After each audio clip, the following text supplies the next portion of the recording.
En esta clase vamos a hablar sobre los diagramas de procesos y de flujo, también conocido con el nombre de flujograma.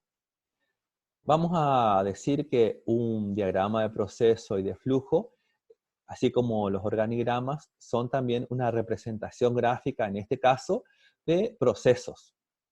Para nosotros nos va a ayudar como profesionales de la enfermería a diagramar procedimientos. Nos va a mostrar lo que se realiza en cada etapa. Principalmente eso es lo que vamos a ver. También vamos a ver los momentos de decisión que tenemos que tomar y también nos va a facilitar el análisis de un proceso para la identificación de dónde comienza, cómo sigue, cuándo termina. También, así como con los organigramas, vamos a utilizar símbolos.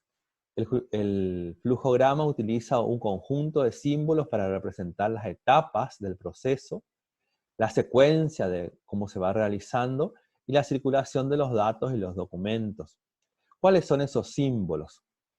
El primer símbolo es el de inicio y el de fin, que es un óvalo.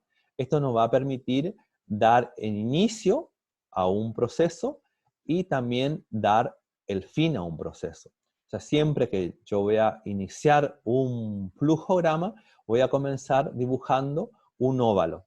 Y siempre que yo voy a terminar o finalizar el flujograma o el proceso, yo voy a utilizar también el óvalo.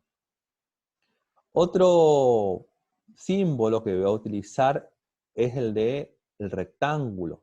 El rectángulo me va a ayudar a mí a poder plasmar etapas del proceso.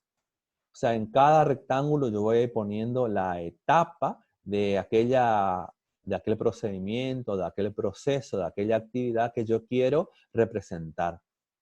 También me va a servir el símbolo de registro, de documento, que va a simbolizar ese documento resultante de lo que yo hago como operación. Por ejemplo, yo hago una medicación, que es mi operación, y yo sé que como enfermero tengo que registrar cómo yo voy a plasmar en el dibujo que yo registro a través del documento.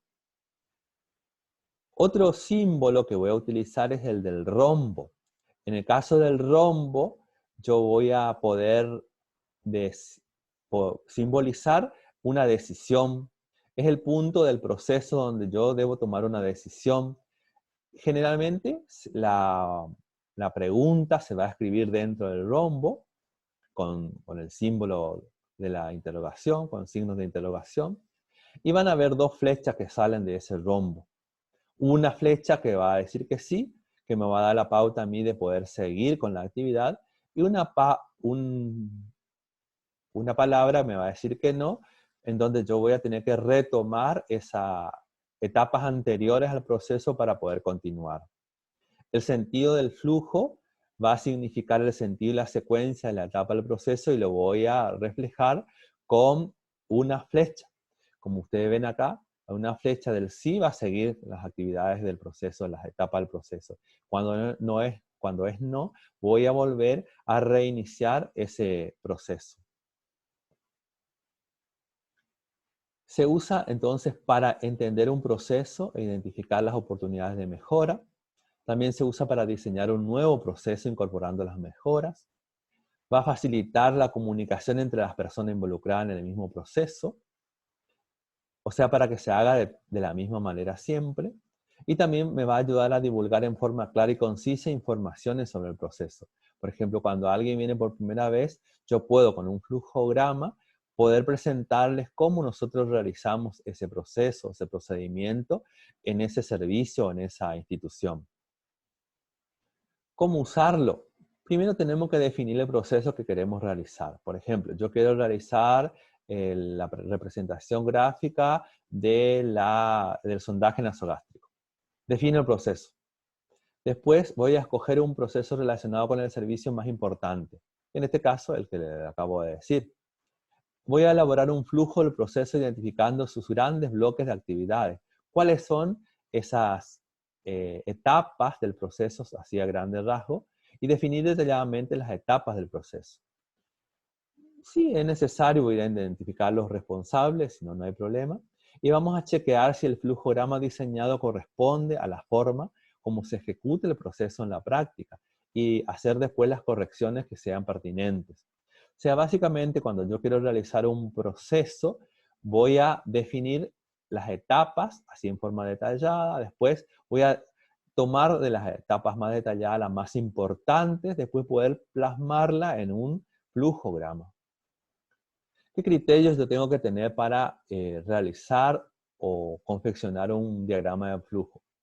Primero que debe indicarse claramente dónde inicia y dónde termina el diagrama, porque si no, no podríamos hacerlo. Las líneas deben ser verticales u horizontales, nunca diagonales. Las líneas de flujo deben entrar a un símbolo por la parte superior y o izquierda y salir de él por la parte inferior y o derecha. Todos los símbolos tienen una línea de entrada y una línea de salida, a excepción del símbolo inicial y el final.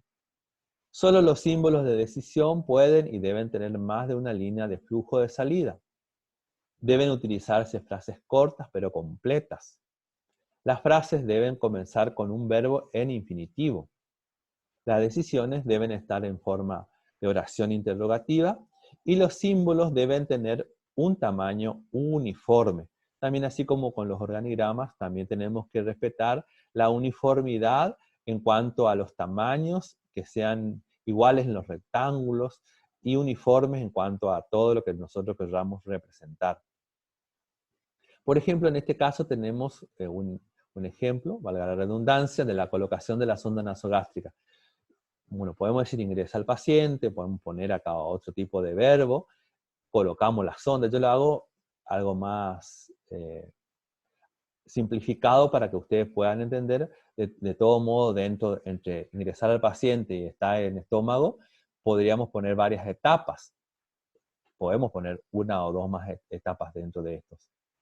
Coloco la sonda, tengo que poder ver, evaluar, verificar si está en el estómago. Si está en el estómago, yo tengo que, si no está en el estómago, yo tengo que retirar la sonda, reevaluar y volver a hacer las etapas anteriores. Si está en el estómago, bueno, yo ya tengo que fijar la sonda y dejar acomodar al paciente y también hacer esto del registro. De todos modos, como yo le digo antes, tanto entre ingresar al paciente y estar en el estómago pueden haber otras etapas. Yo puse esto solamente para que sea más simplificado. Igual que acá, también entre estar en el estómago y dejar cómodo al paciente puede haber otras etapas para llegar finalmente a dejar cómodo al paciente. Esto es un ejemplo que ustedes pueden tomarlo para después representar gráficamente su flujograma o su proceso que nosotros le pidamos que lo puedan realizar. Entonces, para recordar, ¿qué símbolo utilizamos? El óvalo para el inicio y fin, para operación o etapa del proceso de la actividad, el rectángulo, y para la decisión, el rombo. Siempre unidos con flechas de acuerdo a vertical, horizontal, de acuerdo al proceso que yo quiero representar. Bueno, esto es todo la clase de flujograma. Nos estamos viendo. Muchas gracias.